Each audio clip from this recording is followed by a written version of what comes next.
oggi a San Leone con questo gazebo, con la presenza anche di diversi agenti, ecco, per spiegare cosa? Noi siamo qua per spiegare appunto le iniziative della polizia, quale Non sei solo. È un'iniziativa che è rivolta appunto ai più giovani per evitare che determinati malesseri che possono nascere possono arrivare a conseguenze estreme.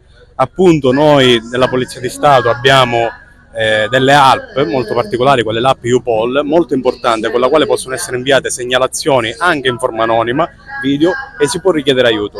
È molto importante da parte dei giovani o da parte dei genitori chiedere aiuto in determinati casi e non sottovalutare determinate situazioni, appunto per non giungere poi a situazioni estreme che sono poi irrimediabili. Con quest'app possono essere inviate appunto segnalazioni anche anonime con le quali noi veniamo a conoscenza di determinate problematiche e aiuteremo chiunque a risolverle e a superarle.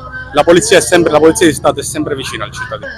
Si può ricorrere alla Polizia di Stato in ogni caso, anche o presentandosi presso gli uffici. Noi siamo sempre disponibili e i nostri uffici sono sempre aperti alle esigenze del cittadino, oppure appunto, come dicevo prima, tramite l'app UPOL o anche contattando la sala operativa della questura.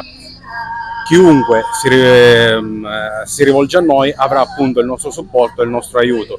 La polizia non è solo un'indagine e arresti, ma è anche la vicinanza al cittadino, il soccorso pubblico, la possibilità di aiutare i più deboli anche nelle situazioni più difficili. È essenziale l'educazione dei giovani. Se non si parte dalla scuola dell'infanzia, non si intraprende un percorso di educazione civica appunto delle persone, dei bambini, si arriverà quando è troppo tardi. Quindi la polizia appunto noi con la questura di Agrigento effettuiamo numerosi incontri con le scuole, vi sono numerose attività che la Polizia di Stato promuove appunto per l'incontro dei giovani e per i più piccoli, appunto per indicare che la polizia è sempre vicina al cittadino. Abbiamo visto anche delle interazioni con dei bambini, farsi le foto con le famiglie, se questa è una bella cosa. Certo, la polizia è estremamente sensibile a questi termini.